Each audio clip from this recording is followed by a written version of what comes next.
All right. Abibifahoodie, Abibitumi,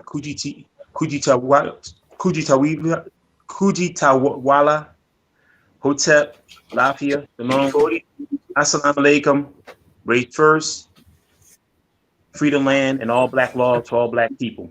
Good evening, brothers and sisters, first-time listeners, as well as first-time viewers on YouTube. Welcome to another edition of the Sonic Ngoma on Due to Knowledge Radio. We are happy and blessed to be with you once again. We are your hosts, Oba Oláyínká, Khamuo Heru, and Brother Farugh Maat. We are a unified body of concerned people, visual artists, musicians, business owners, researchers, truth seekers, teachers, and healers. Our goal is to create dialogue surrounding music, culture, politics, as it relates to African people's sovereignty, autonomy, and economic empowerment. Here represented is the Urban Shamans Productions, the African Independence Day Organizing Committee, and B. Mayat Incorporated. Before we jump into tonight's topic with our guest, we want to let you know that part of the Sonic Ngoma radio broadcast is brought to you by Urban Shamans Productions, the African Independence Day Organizing Committee, B. Mayat Incorporated, Heru Custodial Maintenance and Home Renewal, the Temple of Black Messiah, and of course, Due the Knowledge Radio. Welcome, welcome, welcome. Peace and Black Power family. Welcome to another edition of the Sonic Ngoma. Of course, flanked by my brother Farugh. What's going on? Oh man, life is wonderful, brother. Yes, sir. Proud to join your brothers on this journey to African liberation and total sovereignty. That's what it's all about. Yes, sir. 365 family, 365. So I'm happy to be here, man. Yes, sir. And of course, want to introduce our very special guest coming to us from Harlem, New York, USA. Our good brother, who is the executive director of the Harlem Liberation School in Harlem, New York, as well as the host of the Black Liberation University, which you can see on YouTube, on his YouTube channel, Black Liberation University, and one of the featured individuals in the Independence Day Project, which was executively produced by Professor Carlton Jones. It is my pleasure, my honor to introduce to you Brother Agyei Tyehimba. Welcome, welcome, my brother. Peace of Black Power. Welcome to the Sonic Ngoma. Peace and Black Power family, my brothers. How y'all be? Good, man. Good. Glad to have you. As we were backstage earlier, it's been a long time coming to have you as a guest on our program, which debuted back in April of this year. This is our 27th episode, and to have you here is really a pleasure and an honor. You and I have known each other for about 4 or 5 years now, introduced by the one and only Professor Carlton Jones. You and I both being featured in the Independence Day Project, but definitely having to come up to Harlem and visit you and see what you do and everything that you're doing with the Harlem Liberation School. Usually always ask our guests for a bio, but I can't pull up the bio. So I'm going to give you, as our guest this evening on the Sonic Ngoma, the opportunity to introduce yourself to our listening audience and our viewers out there who are viewing the Sonic Ngoma tonight.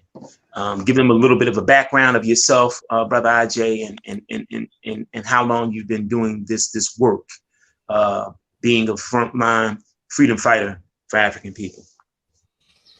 Well, thank you for that, good brother. I'm trying to figure out, should I just speak freely or should I read the actual biography? Speak freely. On this show, we have no censorship.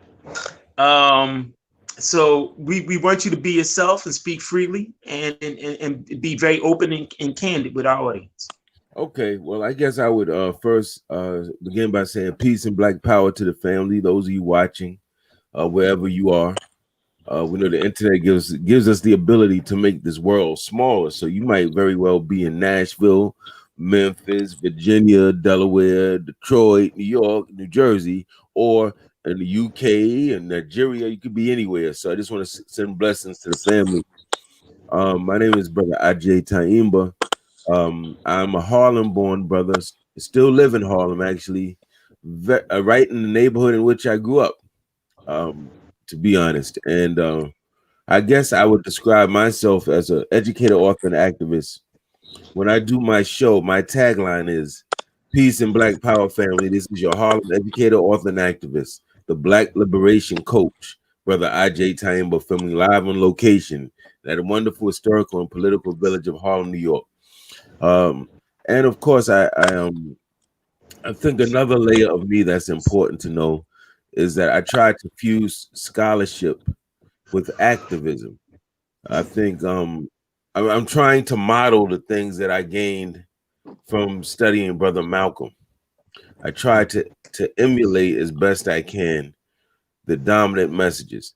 And one of the things that I get from Brother Malcolm, when he says "wake up, clean up, and stand up," which is our actual motto and our greeting at Harlem Liberation School. We put into an acronym, WUKUSU, wake up, clean up, stand up. And so one of the things I want to teach people, there was a time when we thought somebody spoke a lot of big words, and they asked some deep, provocative questions. We said, oh, they're deep. Oh, they're so smart. Not enough. Sorry. Not enough. You get a few doggy biscuits for that, but that ain't going to get us free. The fact that you can quote people and you know big words and vocabulary. What's going to get us free is taking that, fusing a deep and pervasive understanding of the world, how this world works, our people and our culture and white supremacy, and fusing that with on the ground, boots on the ground, grassroots activism. And so that's what I've tried to emulate. I've gone to some of the white man schools and got some of their degrees, trying to understand better how this world works, his soft spots, his vulnerabilities, certain skill sets, and trying to build with our people. And everything I've gotten from the white man, because I've infiltrated his universities. I didn't go there just to graduate. I went there to infiltrate. And everything I got from the white man's institutions, I proudly brought back to my community of Harlem. So whether that's in the form of books, I've written 4 books, whether that's in the form of a brick and mortar institution called Harlem Liberation School, or whether that's in the form of kind of a digital YouTube channel like Black Liberation University, it's all trying to get the resources I can and bring it back to the people, because ultimately it's the people who's going to win this. It's not going to be no bright, charismatic leader.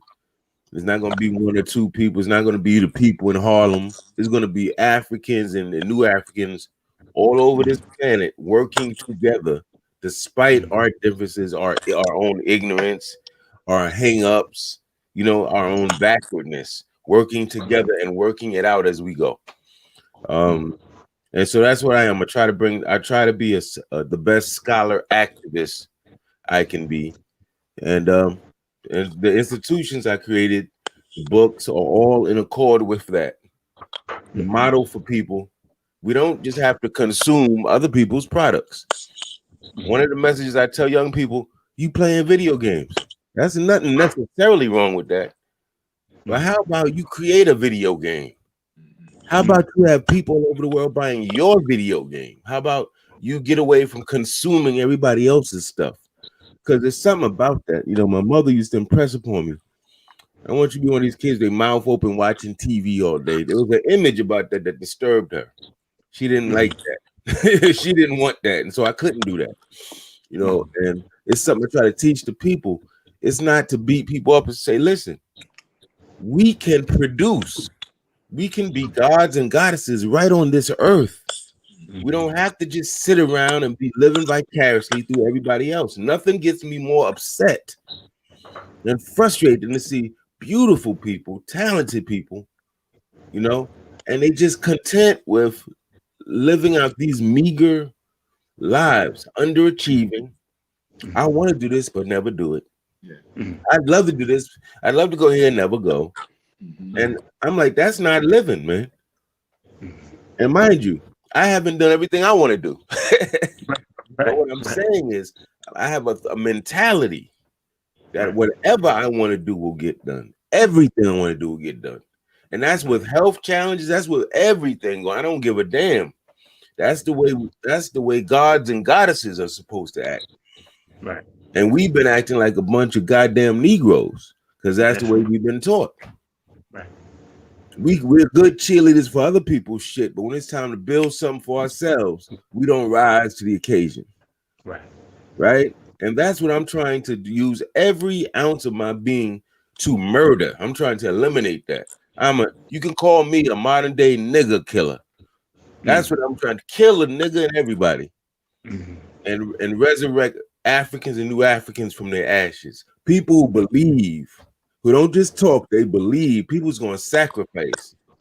You know, people don't come up with a million reasons why we shouldn't try something. People don't get mad when they see another brother intelligent or sister building something. They're happy. They want to support. I'm trying to build that world.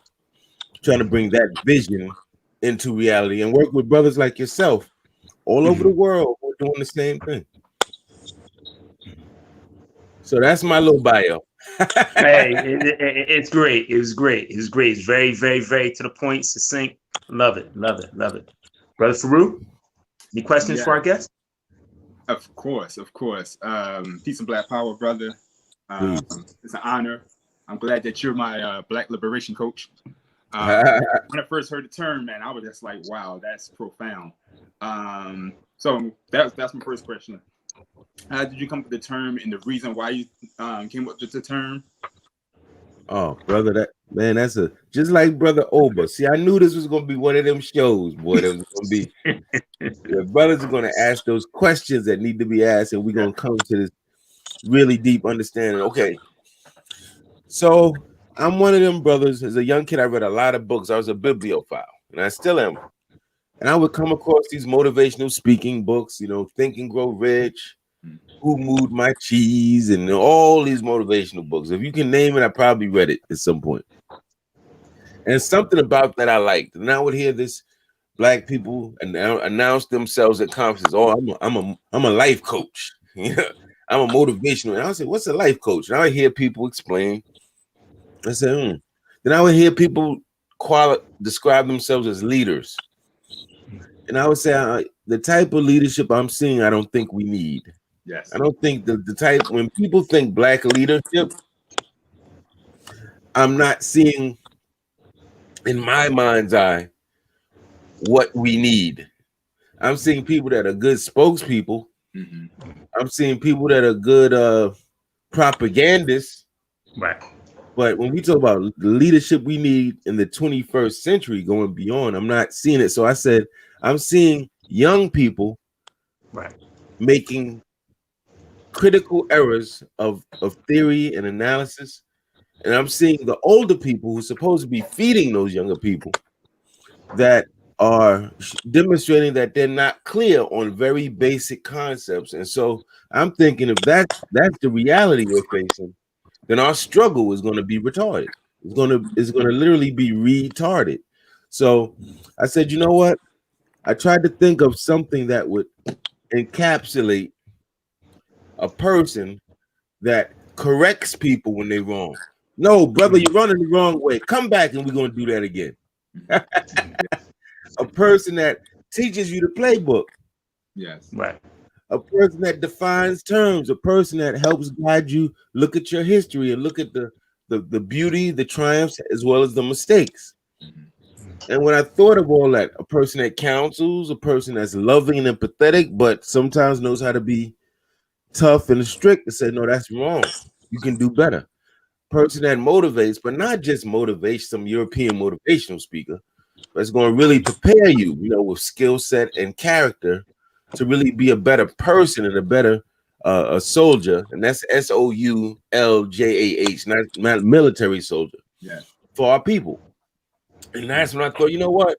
We got life coaches and beauty coaches and all these coaches. I'm going to be a Black liberation coach. Love it. Love it. Love it. Yeah.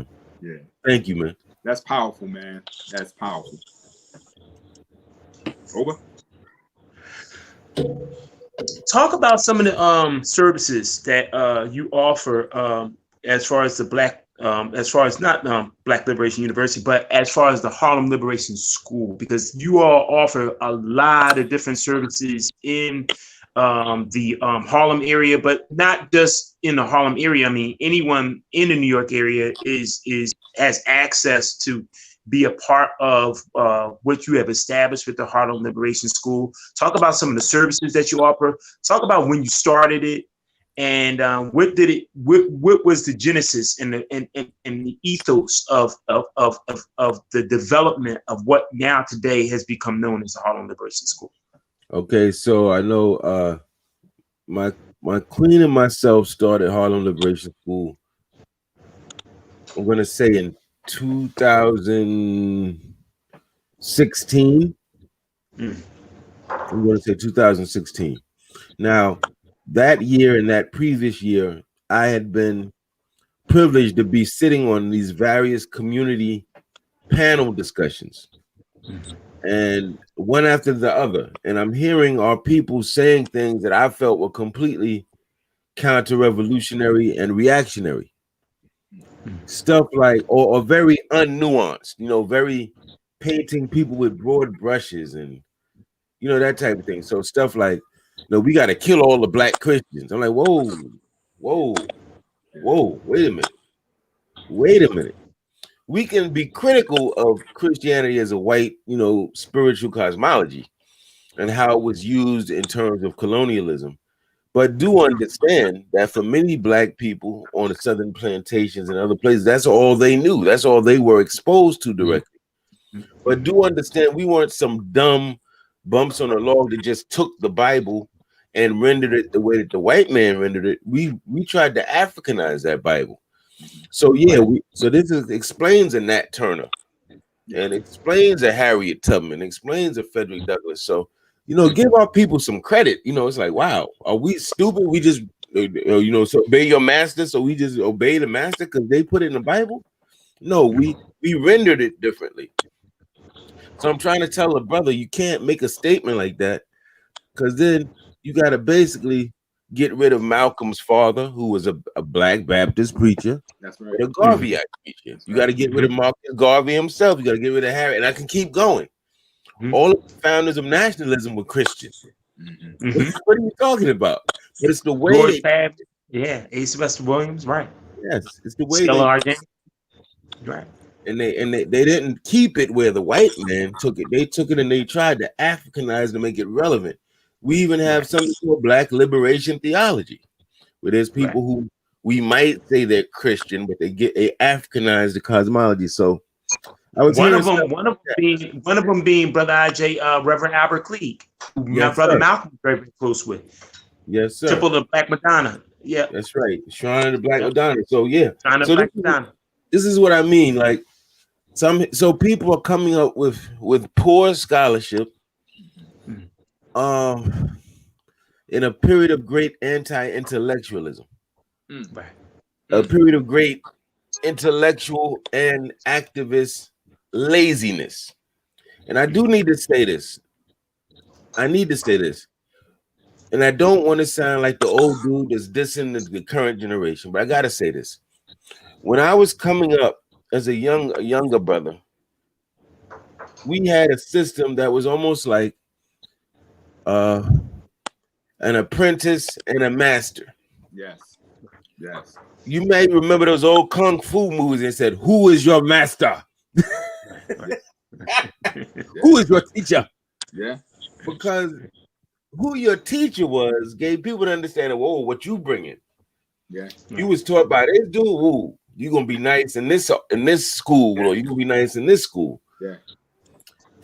So when I was coming up in the 80s, I guess I became a teenager and a young man in the 80s, right? You had in Harlem, what I want to say, you had Slave Theater in Brooklyn. Brother Khaled used to speak there a lot. Amos Wilson, different people. You had New World Alliance. New World Alliance was 2-minute walk from my house, maybe 3 minutes. I actually went to school in the building where they had New First World Alliance, and sometimes they would have it over at City College. Now this is a place you had Sister Marimba Ani, who was then Donna Richards. You had everybody, James Smalls, one of my Jegnas, Dr. James Turner. Everybody came through there. So you had these pipelines to consciousness and activism. Many of these elders were involved in the Black Power movement, were in organizations, and were scholars during that time. So they're feeding you. You go into these people and they're feeding you information. Yo, check this out and we'll talk about it.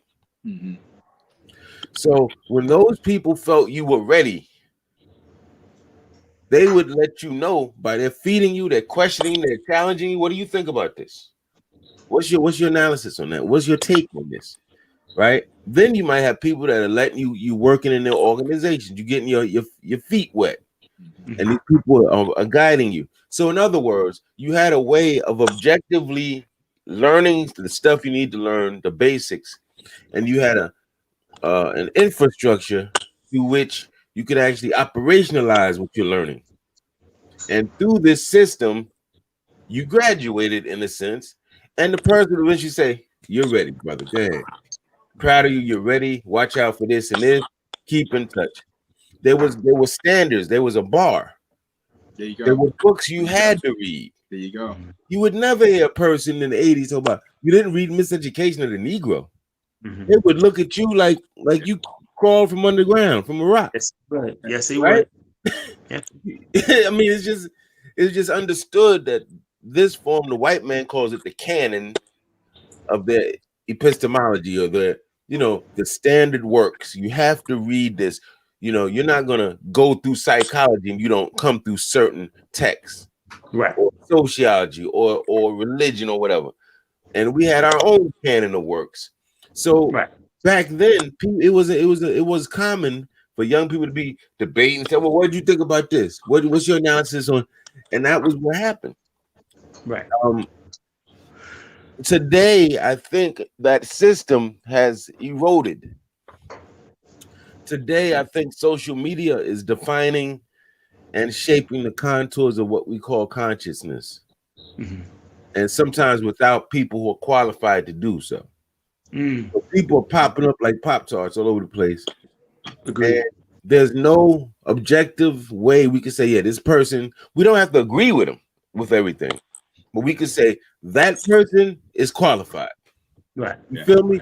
Like you do with a bachelor's degree. Right. Okay, you went through this. We know that you can write a paper. You can do this. You can do that. We need a better term, even a better term. I mean, because you're right on it. We have to vet people. We have to vet individuals, and we have to be the ones to qualify who says what, how. You know what I mean? We have to have a vetting system. You're right. Totally agree with you. Because if we don't, something I see all the time, this is what happens. People want, and I'm not raising P. Diddy up to any consciousness standard. Right. But young people would look at a P. Diddy, a Jay-Z, or whoever. They say, man, I want to floss like him. I want to be able to be famous like him. But they don't know anything about putting in 18 hours in a studio. They know nothing about that. The work. Right. Yeah. Right. Right. That goes with it. Right. Yes. The work. The work qualifies, justifies everything. It's the work. It's through the work you're going to test your theory. It's through the work you're going to see what you're made of. It's through the work you're going to qualify who you are. You're going to build a reputation. You're going to meet people. It's all through the work. So if people are able to just be like, well, I could throw in this Asada taught me shirt, and I could wear this type of afro, and I could throw in these type of earrings, and I could throw out these few quotes, and I'm good. That's going to retard our movement. And I think there's nothing wrong with telling people, yo, you got to shut your mouth, man. You don't know what you're talking about. Straight like that. You have people up here talking like, yo, shut your mouth. And back in the day, we had that respect. You had that respect for John Henry Clark, right? Some of my Jegnas were taught by Dr. John Henry Clark. They're not going to try to challenge him. They're going to ask him questions, right, to get better understanding. But they're not going to try to challenge him. Today, we got people that feel like just because they're there, just because they're in the area, they got a right to question. No, you You don't even know the basis of what you're talking about. How are you gonna raise an argument? So that's vanity. You just want to talk, right? This is what I'm saying. And then the people like that, I try to expose them every time I see them. Nah, man, you got to put in work. You know what? You go to the white man's colleges, you ain't gonna graduate BS and shucking and jiving. You're gonna have to put in work. You go to the white man's theater, you're not gonna get no starring part. You're gonna have to put in work. You know what? Africans better do a good job of telling our people you're not gonna benefit and star in this and do this if you don't put in work. We got too many people who think they could front, and we got to change that dynamic. I'm not saying to be elitist, and I'm not saying that you don't give input to the young and to people who are new, but people should absolutely know that there is a work ethic here. There's a process. You don't just come up in this because you cute or you got a big booty, you know, right. Or you talk right. a lot and you're charming. Nah, we don't care about none of that. What's your analysis, man? Right. What have you done, man? Right. What's your resumes and where's your what I want to say, your resumes and your what do you call them? References. Yeah. Right. And that was something that was big when I was coming up, and I don't see that anymore. Oh yeah. I totally agree with you. I come from that same era. You know, it was really, you know, who could vouch for you? Who could say on the streets like, yo, this brother or this sister, you know, they really down with the get down. They're qualified, they're well read, they're well versed. They've put themselves in position to be in organizations. Because I believe, much like Baba Kwame Ture, aka Stokely Carmichael used to say, organize. If you can't find an organization out there that's committed itself to the upliftment of African people, then create your own organization.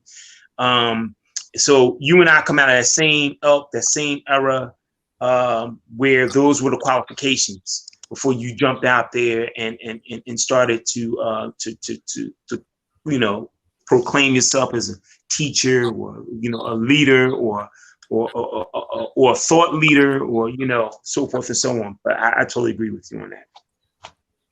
All right. So my statement is that I'm a born again African. All right. I wasn't raised in the culture. I got into it through trial and error. I learned some things. I got with some people. So at the age of 15, I started my journey to be reading African. Mm-hmm. So I understand. You take it back, and I really want to honor you because that's true eldership. What you're displaying right now, what you talk about now, is true eldership. A lot of times we get that confused with people being old into eldership, and you are the perfect example of eldership. The way you break it down, the analysis, because you're taking us back to the age of Kemet. Age of Kemet, you had these standards. We had a standard. We was the standard of morality throughout the world. People travel to Kemet to get those standards, and so we need to reclaim those standards. With that, my next question would be: you got this whole thing with Ice Cube going on with the whole the black. I forget the term that's used. Contract with Black America. Contract with Black America. All right, so I see reparations in a two-step fold. All right, I see reparations. I see internal reparations where we can supply the reparations ourselves. You're talking about a group of people that spends $1.2 trillion a year that they can count, right? That they can count. That's not even counting what's going on in the black market. That's not counting what we buy from our brothers and sisters. So it's possibly more, right? So we can, in ourselves, do anything that we need to do. But there is a debt that needs to be paid. All right. So that's the external reparations. So I'm looking at what Ice Cube is attempting to do as an external reparation type scenario. What's your thoughts on that? Well, that's interesting because where do we begin with this?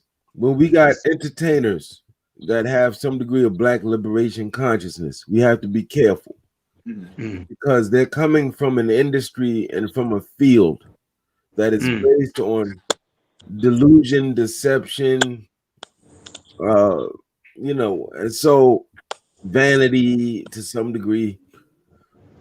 And so their standards, what they need to do to be successful in their industry, are radically different from what we need to do to be successful in what we do. And so sometimes I think they see Black liberation as a trend, which is where I think a lot of people are. They see it as a trend, so now people are doing Super Bowl performances, and they got people looking like the Panthers. I don't know to what degree they see the real politics in that, or to what degree they follow the politics of that, or to what degree it's like this trendy statement. It's a symbolic statement. So you got the people wearing I Can't Breathe shirts, and LeBron does his thing, all these different entertainers. The 60s and 70s had entertainers that were like that. Harry Belafonte and Sammy Davis Jr. I mean, this isn't new. I just think we have to be careful when the entertainment class, the people whose job it is to entertain massa, help us forget, help us escape our reality, right? When they are now becoming quasi leaders, if you will, of a movement. I'm skeptical of that for the most part. That's the first thing I'm gonna say. It's the same like P. Diddy announcing he started a new black political party. I'm skeptical of that. He said, I'm a black nationalist. I just did a video on our YouTube channel, Black Liberation University, where he's saying, I'm a black nationalist. I'm like, what? Does he know what that means? Like, really? Does he know? Does he know the path he has to walk when he says that? The implications? I don't think so. So no, I think the people, some of them mean well, some of them don't. Some of them have good intentions. Some of them are part of the neo-colonial leadership class that's designed to misdirect our movement, to take something beautiful and make it into something vain and shallow and trendy. Which one Ice Cube is, I can't say, brother. I can't. I want to be fair to him. I can't really say if I think he's well-intentioned or not. I do think it's if it is coming from a good intention, it says a lot that he took time working with this black economist to try to put something together, to try to wrestle with the question, what do we do? But in this world where everybody's looking for the next come up, it could also be, well, there's a lack of leadership. People are mad at Trump. Maybe this is a perfect time for me to step out and emerge and be some new type of leader. It could be a play to try to get, some props from the community. So I don't know, but I do know this. The plans that I'm going to take seriously are plans that are coming from our socio-political class. The people that spend the vast majority of their lives fighting for us, defending us, studying our history. Those are the people I take the most serious on matters like that. Right. I think for the rest of the people, that's cute. That's cute. When you see the little kid trying to do something at the family cookout, they mucking it up, but that's cute. Right. It's cute, but it's not. I don't trust this. I'm going to answer it very generally like that. I think we have enough blueprints, plans, and liberation templates we can study. Right. From the Black Power movement, the Civil Rights movement alone. If we didn't have another book, another speech, another documentary, we got enough right now, good brother, that if we had think tanks that went and explored these different templates, we got the answers right there. I mean, what's the brother from SNCC? James, I get him, James Foreman. Yeah, I get him confused with James Farmer. Right. James Foreman wrote a whole piece that he came to Harlem, and he demonstrated, he broke through the doors at the famous Riverside Church and read this whole thing and demanded X billion dollars from the church. He has people have written whole plans and manifestos and blueprints. And I'm going to look to theirs before I look to what Ice Cube came up with. Absolutely. Okay. I just thought it was just interesting because you know, he did from what I did do his interviews. I listened to his interviews and him defending his thing, and he was talking about how like 7,000 quote unquote over 7,000 politicians, black politicians, has came through the door, but nobody has ever presented anything to where it's concrete, to where we can unify under this thing, under for us economic justice. And so I just thought it was interesting that he took that route, that he took the initiative to present something to them, to make them say, you know what, I'm gonna look at this, I'm gonna make some gestures towards this, because you don't have them. Nobody has got them to commit to saying, you know what, I'm going to commit to something, and he hasn't got nobody to commit to something. But I think even I think it just sparked some people, because even the young people are talking about it now. Young people don't normally talk about these things, so even if its intent is not genuine or pure, but it's sparking a conversation amongst it, and I think it's important. And that's, brother, where I agree with you completely. And now the community organizers, what we are supposed to do is take that as a springboard for those very intimate conversations in our local communities. What do you think about Ice Cube's contract with Black America? Whole focus groups, whole town halls, use that to engage the young people. Yeah. But I think that's for the organizers to take what he's doing, frame that properly. And we also need to tell people, this breaks some people's hearts, because some black people really want to believe that white folk mean well for us. You know, well, not all of them are bad. And I got a dude, he was really funny on the job, and this girl, she was, you know, we want to believe in them so bad. Yeah. So it hurts some of us, but we might have to let our people know that in 400 years, 500 years, we can never trust these people. Yeah. We may have to use this to teach young people that 400 plus treaties were made between white folk and the so-called Native Americans. And how many did the white man break? All 400 plus of them. Yes, he did. So this is not some type of black nationalist rant or demagoguery or, you know, rhetoric. This is real. We can't trust them.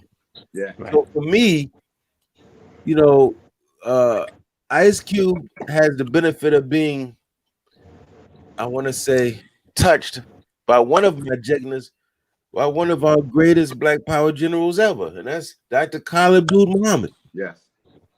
And I know that Dr. Khalid is disappointed with this. I know he's disappointed with this.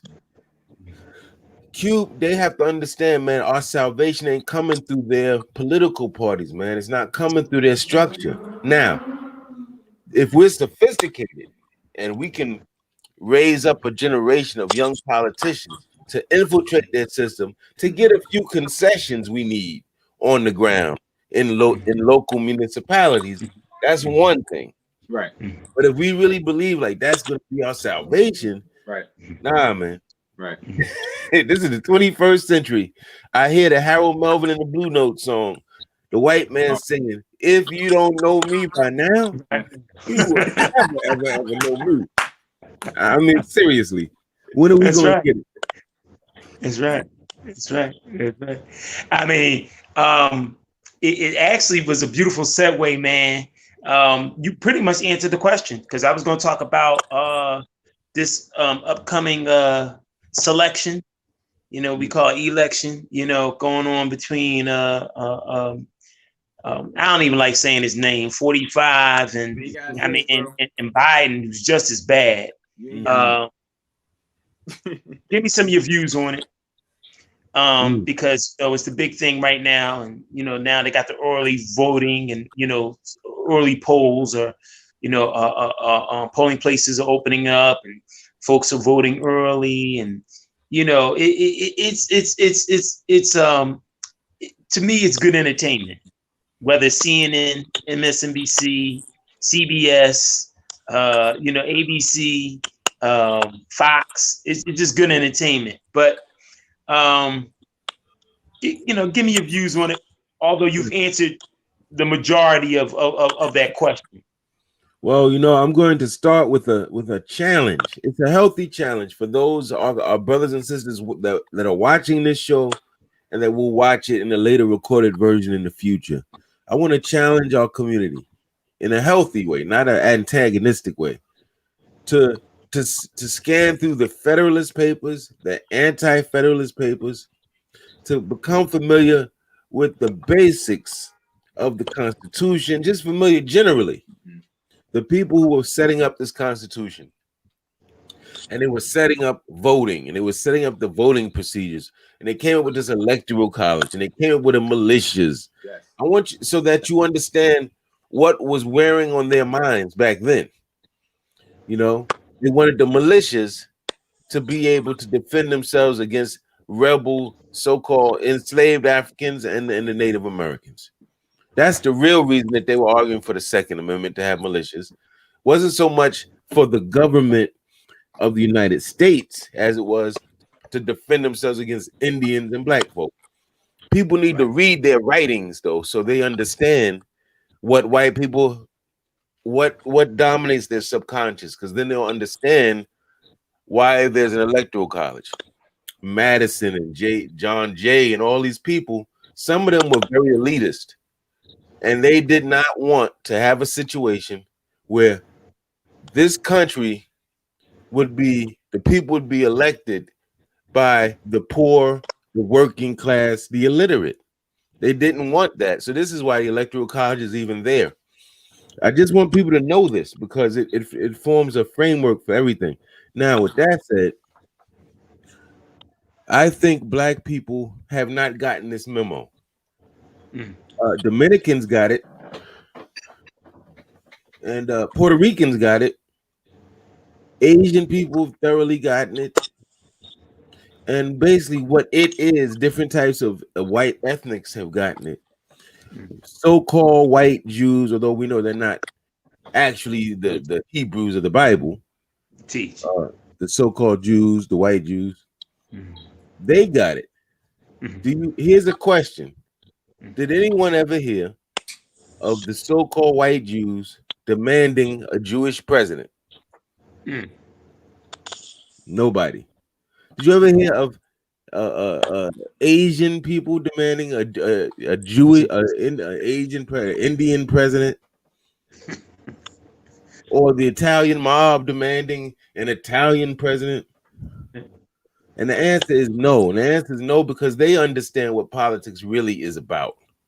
Right. And politics really is not about pulling the levers and pushing the buttons. Politics is about arranging power to get the goods and services and the power bases, resources you need for your people, despite other people's attempts to deprive you of them. So real politics in this, oh man, well, I gotta say it, but real politics is not what we taught in social studies or learned. Real politics involves threatening the enemy's image, money, business as usual, and things of that. And at the same time, providing the infrastructure, the institutions, the education that your people need to solve your daily problems. That's what politics is about.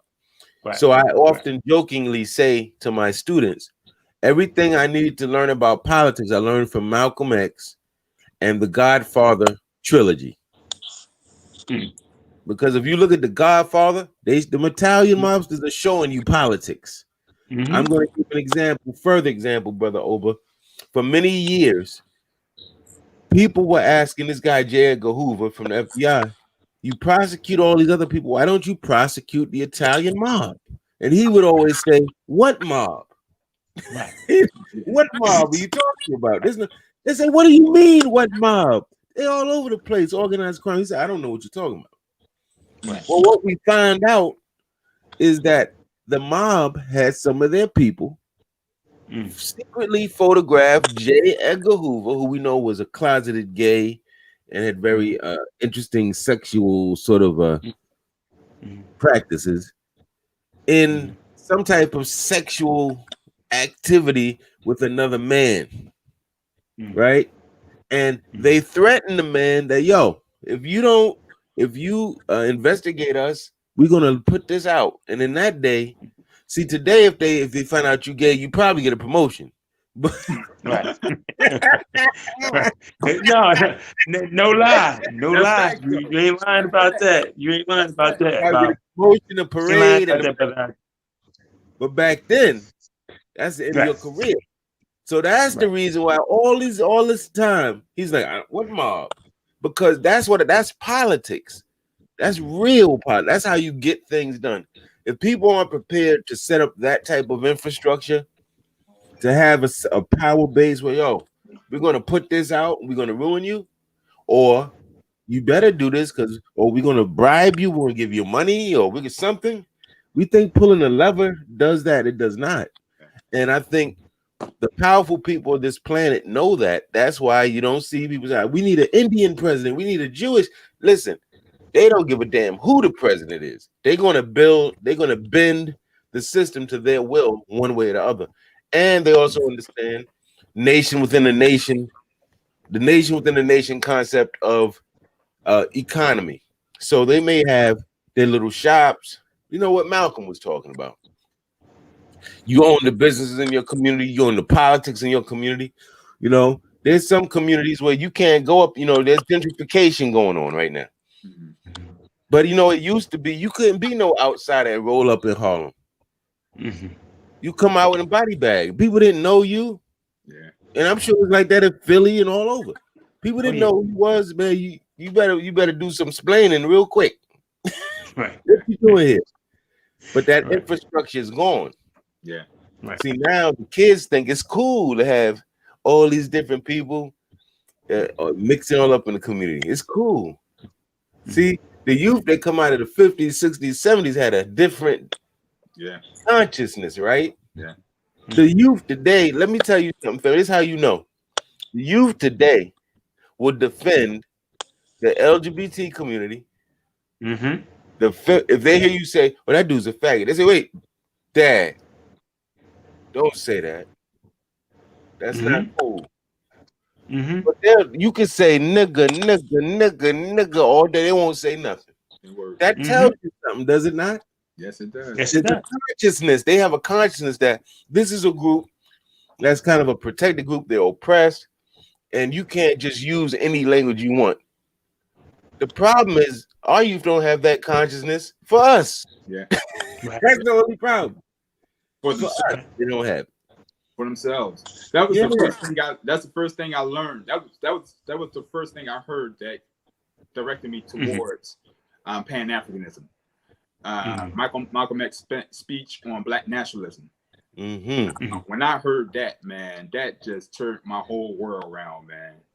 Yeah, I mean that's amazing to me. And it's not to say that we should teach our youth to hate any kind of special interest group, but you damn sure shouldn't be advocating for nobody over and above advocating for yourselves. Facts. Teach. I mean, so they got us twisted, man. Seriously. But brother Oba, in terms of the election, that's how I feel. Like, it doesn't matter if they got Kamala Harris or Joe Biden or Trump or all these people are figureheads. They may have slightly different political bents, slightly different political ideologies, but at the end of the day, none of them are waking up or going to sleep saying, how can I serve the Black community? Right. How can I make sure they got self-reliance, self-defense, right? Cooperative economics. No, they're not thinking about us. No. And you don't even hear us in the conversation. You don't even hear us in their conversation, in their discussion. We're not even at the table. Right. We're not, so it's a joke. Even at the table. So yeah. We're irrelevant. We don't even exist. Yeah, man, it's a joke. So I just think we need to start being like this. You know what? In New York, there's a section called Crown Heights, where the so-called white Jews, they got ambulances, brother. They got their own hospitals, brother. They got their own everything. They almost exist as a nation within a nation. They got some Muslims that got their own police force. Yeah. Their cars look exactly like the NYPD. They got little uniforms. They go around, and I'm like, wow. So even if people aren't disciplined enough, fight for a separate, independent territory for African people, New Africans, where we have sovereignty. Even if they could just wrap their mind around, look, we need to control where we live. We got to have something for ourselves here or abroad where we have jurisdiction. Because ultimately, when you're under their jurisdiction, you're going to lose every time. Yeah. So even this thing of sovereignty, it's more than doing secret symbols in some court. That's not what this is not about your birth certificate, fam. This is about owning land, having jurisdiction, being seen as a peer amongst other nations in the world, right? And being able to set your own rules, your own trade, your own policy. And we're never even going to get to that conversation if we keep talking about, well, who's going to run for the Democratic? Like, yo, that conversation, we need to leave that alone. Yeah. All right. Malcolm said that back in 65. You know, and now here it is, 2020. Yeah. So here's my question, and I appreciate this back and forth, brother. What do reparations look like to you then? What do reparations look like to you? That's a complicated question. It's a complicated answer. On one hand, I want to say reparations comes from making this fantastic legal argument in their court system where their courts got to say, yeah, you're right. We got to give this amount of money and then in each state, which I don't see. I really just practically don't see that happening. Reparations could be teaching our children so well, creating an African-centered culture, man, that's highly productive, man, highly inspiring, that teaches them how to live, how to eat, how to exercise, how to love themselves, how to be producers and not just consume other people's stuff, to the point where the white man's giving our kids scholarships to his school. We might see that as a form of reparations. But ultimately, I think we are owed reparations. Whether we're going to get reparations from the most wicked and corrupt system ever in world history, I just don't see it. And I would go further and say, while I'm not against people fighting for reparations, I'm in support. And Cobra and any other organization that's fighting, I support them. No doubt. I would never speak against them. I just feel like at this point in my life, I want to work with Africans and New Africans that are simply trying to carve out our own jurisdiction. I just want sovereignty. I want to leave people alone. I want the Negroes that want to stay here and fight and argue with these crackers all day. Y'all stay here and do that. I want to go somewhere else. I want our conversations to be higher level. I want to be doing trade with other nations. I want to form alliances with certain nations. I want to get past this. That's just where I'm at. Yeah, and that's oh yeah. See, go ahead. Yeah, that was just basically my question because, like I said, I believe in the internal reparations. I believe that we have enough power, enough social clout, enough ingenuity to come up with our own form of reparations. Not to discount the fact that we are due reparations. Now, I'm never going to discount that, but I think we have enough within ourselves, and like the blueprints that you already brought up, we have enough right now to cripple the world's economy if we just choose to stand up. And so that's where I'm at with it. I feel that there's a lot of validity. Absolutely. My question to you is interesting enough. Let's go back about 4 years now.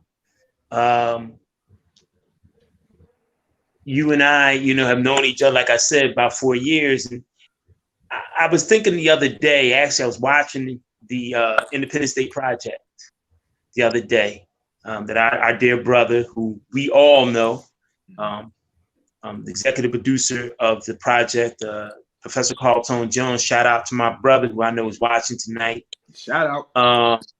Please, Brother Carl. what did it mean to you to be a part of that project? Because what we're talking about now, African liberation, African sovereignty, reparations that are due to the sons and daughters of Africa here in the wilderness of North America. What did it mean to you to be a part of that project? Because that documentary, to all of us, on this broadcast, is something very, very, very special. And there was the reason why I asked that question, because there were a number of us who were part of that project, myself and you, but I felt like the parts that you were in, the segments of the documentary that you were featured, was really a part of the meat of that project. You were the glue that kept that project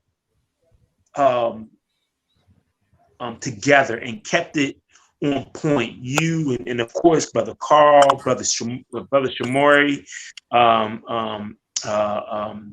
what's the sister's name? Sister Great Griot. Yeah.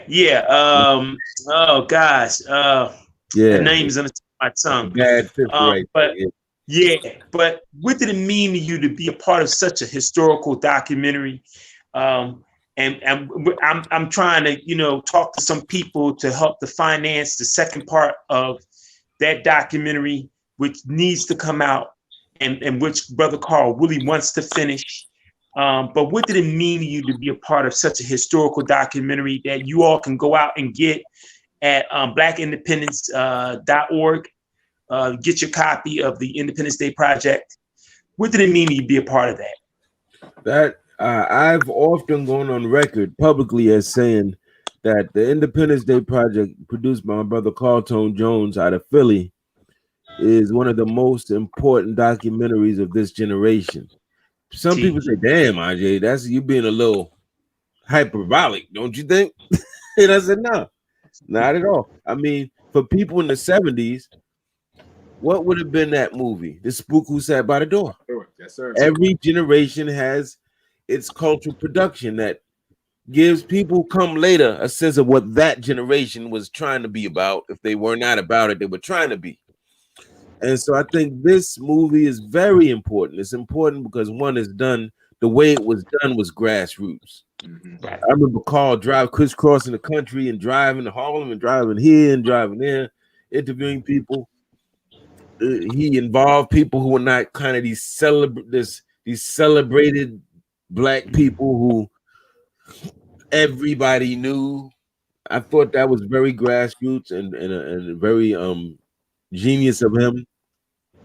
He dealt with people who maybe you didn't know, but you should know, and now you do know. But also, what he did was he's taking Black nationalist concepts and operationalizing them for you. He's showing young people this isn't just a bunch of jargon. This isn't just old Malcolm X speeches and rhetoric, man. There's people that are taking these ideas and they're moving on it. Whether it's in Harlem or Liberation School, whether it's they had a brother that was growing food. They got all these different things going on. And that, to me, when people say, well, what do we do then? Oh, go cop that movie and get some ideas. It's going to give you some ideas. It's going to show you. It's going to connect you to people who are doing stuff. Mm-hmm. So you might, a lot of times our people, Brother Oba, Brother Farugh, they'll say, man, Black people just talk. Mm-hmm. We don't do nothing. Mm-hmm. They'd be like, we need a Black, let's say, rites of passage program. Mm-hmm. We don't got no Black rites of passage program. But unbeknownst to this individual saying that, there is an actual Black rites of passage program right in their community. They just don't know about it. Yeah. Because they're disconnected. Yeah. So what the movie also helps do is connect Africans and new Africans around the globe to say, yo, there's people working on food production, culture production, Black politics, militia, or what have you. Or we can look at it as the 9 areas of battle or or war or human activity given to us by nearly Full. You know? Dr. Nearly Full. Yep. Yes, sir. So to me, it's gonna be when people come later, they'll say, "Wow, this documentary captures where the nationalist Pan-Africanist movement was at, what they were dealing with. This is going to capture that like it was in a time capsule, but it's practical too because it's telling people, check this out. You're going to see some names. Get in touch with them brothers and sisters.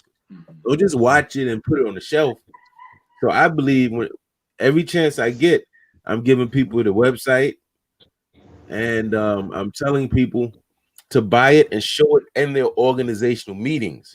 Don't just show this like, in your house and you watch it and put it away. It should be a reference, a resource. Yeah. So it means everything to me, Brother Oba. That's a beautiful endorsement, bro. I agree 100%. Definitely. Before we move to close, talk about some of the things that you got going on with the Harlem Liberation School. Talk about some of the things that you got going on your YouTube channel, Black Liberation University, and also speak to the audience about how they can get in touch with you, how they can learn more about the Harlem Liberation School, how they can get involved. This is what, this platform, the Sonic Ngoma, was created for other Africans to connect to other Africans, no matter where they were, no matter to land, labor, or title. But talk about, some upcoming things and activities that you have coming up, as well as, give our audience, visiting audience and viewers the opportunity to let them know how they can get in contact with you. Okay. In terms of getting in contact with me, people can look me up on Google through my name, Agyei Tyehimba, which I think you might see on the screen. Yeah. Tyei. Tyehimba. You can look me up. You'll get all my contact information. You can email me at trueself143@gmail.com. That's TRUSELF143@gmail.com. And certainly you can go to the YouTube channel. That's Black Liberation University on YouTube, or you can look up Harlem Liberation School right on Google and you'll come to it. Some of the things we have going on. Well, Harlem Liberation School is our brick and mortar sort of institution that teaches Black liberation consciousness. Contrary to what many people think, it's not a technical school where we got young people and teachers and grades and promotion. It's a Black political education center. We're taking the culture, if you will, of a First World Alliance with a slave theater, putting that together with a curriculum, right? And that's what we're trying to do, so that nobody in Harlem can say there's no way they can go to get Black liberation consciousness. There's a place you can go. You're going to learn about, and we have a political education course, which is developmental, where one course builds off the other. And we also have we use the hodgepodge approach, where you have just different subjects that people come and present on every day. But we want to teach our people how to really think, not necessarily what to think, but how to think. Yeah. And so we try to create a place, man, where there's a way we get down that's beautiful. Like we're not gonna beat nobody up in there. If we disagree, there's a way we're gonna disagree, and we're going to do that in a way that's orderly and loving. We try to encourage people to look at becoming involved in the local organizations and initiatives where they live, so that they're not just kind of coming out to Harlem Liberation School, feel like, well, just coming here, I'm doing my job. No, you're not doing your job. You're getting some education. But we expect you to take this and start an organization, start a community initiative, connect with a community initiative or organization, or support one. Now, because I had some physical things, some health things going on, my queen did too, and then the coronavirus, that whole thing got put strictly on a virtual basis. what you could say is kind of became intertwined with Black Liberation University YouTube channel, right? So if you go there, you'll see, man, we try to cover it all. We talk about cooperative economics. We talk about oh man, we got the brother Amun Takala Imhotep from Houston and his Anubis militia. We really try to cover a lot of things, man. And so that's a good place for people to go. I think organizations should use it because we have playlists. So I got playlists for people that are like my students around the country, people who get in touch, say, hey, Baba, man, I want you to be my juggernaut. I want to work with. So, okay, cool. And we have talks, and they say what they need to know. I'll do videos for them. So I said, you know what? Let me just put a playlist with all those videos for those students and make it public so that now be somebody anywhere in the country they go to the For My Students playlist, they can see everything we go through, and it's really good. Community organizing tips, our heroes and shows. So it has these playlists that allow you to streamline, your experience, or you can look generically at what we have. But I think you find what I like about it. It's meeting my vision. My vision was I was tired of seeing YouTube channels at the time that was supposed to be African centered or Black that had Black people nitpicking and tearing each other down and calling each other names and embarrassing each other, or that was more performative and entertainment oriented rather than giving real actual facts and perspective. So I'm happy about how it's coming out. We got over 6,000 subscribers now, and we're trying to get 10 by the new year. So hopefully those of you watching will go to our channel and subscribe. Help us in our campaign to get this word out. And definitely listen, we can do collabs with Do the Math Radio, Do the Knowledge Radio rather. We can collab. We're all about building and linking together, man. We're kind of like I got the philosophy of I hate to use this reference, but Harlem drug culture, the drug dealers. We could all eat. It's supposed to just be that people in Philly eating or people Harlem. I would like to see a situation where we all are thriving. We're thriving because we're the only ones we support. I mean, real simple. There you go. They come to me, they're gonna come to you. They come to you, they come to me, and vice versa. So keep coming back. So, man, let's stay in touch. Let's talk about maybe a collaboration or what have you. Let's help each other, man. Definitely, I'm all for that. Also, I've written 4 books. One of those books is about AZ Faison, who was that drug kingpin that you saw about a little bit in the movie Paid in Full. Okay, this is his true life story though. Paid in Full was kind of fictitious.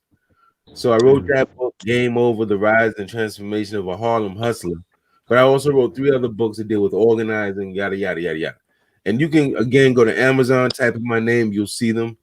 I'm really pushing Truth for Our Youth, a self-empowerment book for teens. I think a lot of our parents and teachers really are finding that's a very helpful book to get their young people on point. And that's basically it, man. In the future, we're trying to build out Black Liberation University YouTube channel. I'm trying to get other people to have their own shows. I'm not trying to do everything. If somebody comes and they have a thing with nutrition or martial arts or whatever they do, I want them to have their own show on the channel. And it'd be like a real kind of virtual university that covers a lot of things, So that's where we're going. And also, my brothers, if I could be honest, as I'm getting older and these health challenges are coming and I'm changing diets and doing all this stuff, I'm also faced with mortality. I'm also realizing I won't be here forever. So everything is being done from the point of legacy. I'm trying to say, what can I leave? To make sure, that others coming up have it easier. So that's really where I'm at, trying to leave legacies. With the work I do, at least. Well, brother, Farugh, any final questions, comments? No more questions, but I am grateful. I honor you. the legacy, and I heard you use the term trying a lot.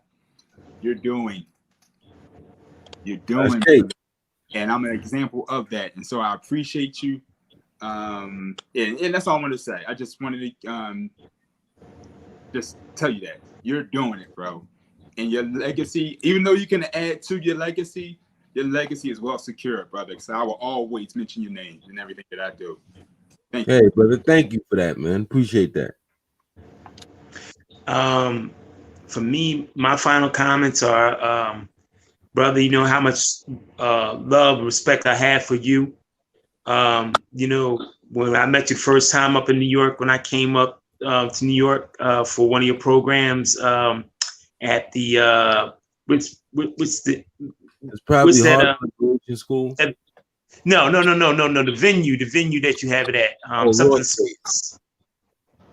What's it called again? It was called Raw Space Art Gallery.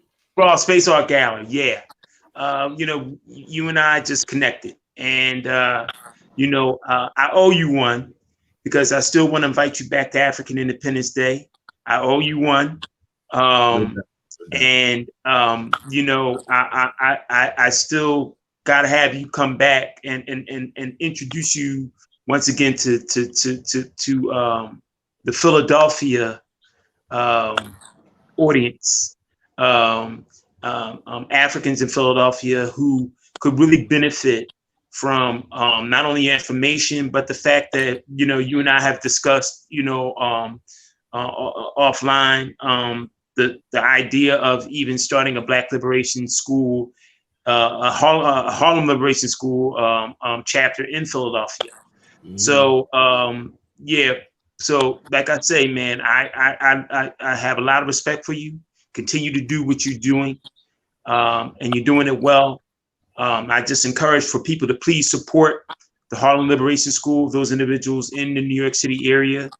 And for you know, for those of you who have learned about the Harlem Liberation School through this show, support this institution. We must support our African institutions that are moving towards Africans becoming independent, sovereign, empowered people once again. Support the Black Liberation University on YouTube. Please support this brother, my brother Agyei Tyehimba. Thank you. Thank you for being with us tonight. Thank you for being a guest on the Sonic Ngoma. And like I said, you know, you always have our support, and we would definitely love to have you back on the show, and definitely at African Independence Day, willfully next year, 2021, August of 2021. Agyei, absolutely. Thank you. Okay. Black power, fam. Black power. Black power. And definitely with that, we would definitely like to let you all know that you can get in contact with us, the African Independence Day Organizing Committee, Urban Shamans Productions, and Be My Incorporated. On the bottom of your screen, as you see the ticker, you can get in contact with us at AfricanIndependenceDay.org, which is our official webpage. Anytime.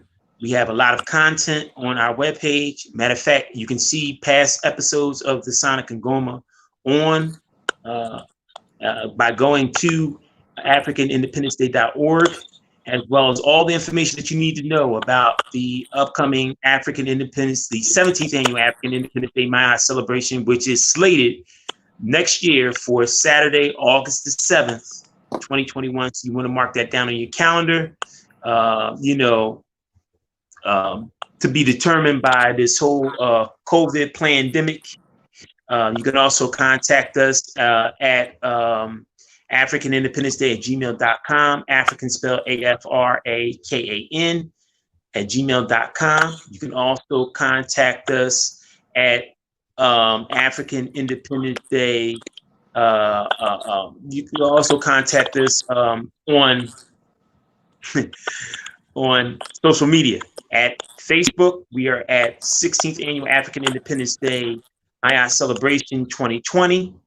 And you can also contact us at Instagram on IG at African_Independence Day. And you can give us a call anytime. Our business line number is 267-521-1544. Once again, that's 267-521-1544. As you're looking at our official web page there for African Independence Day.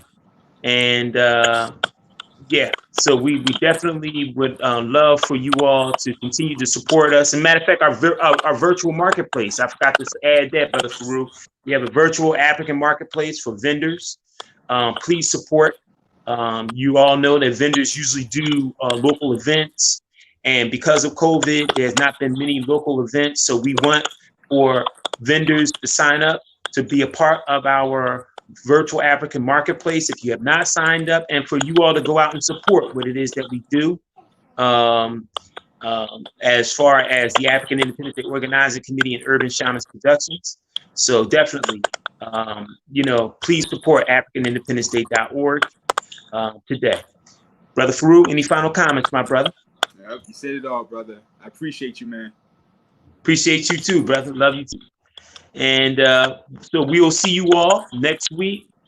For myself, Brother Oba Oláyínká, for my brother, Brother Farugh Maat, and our other brother, Brother Khamuo Heru.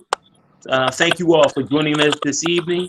We'll see you next week, next Tuesday, every Tuesday at 7 p.m. right here on Do the Knowledge Radio. We'd like to thank our brother, our engineer, CEO, and founder of Do the Knowledge Radio, of course, our brother, Knowledge Born Allah. Thank you. Peace to the God. Thank you for everything that you do for us each and every week. And also, I'd like to say as well that we have gone ahead and pretty much are planning events that we will be having in the future. So stay tuned for that, as we will have events that are fundraisers for us to have African Independence Day for next year. So it's definitely, you want to stay tuned for that. And next week, our guest will be none other than the warrior woman herself, the author of the book Acclaim, Agyei, will be our guest next Tuesday at 7 p.m. right here on Do the Knowledge Radio for another segment of the Sonic Ngoma. So with that, I'd like to say peace, Black Power, Abibifahoodie, Abibitumi, Kuji Tiwala, which means African sovereignty, Wukusu. We'll see you all next Tuesday night. Peace, Black Power.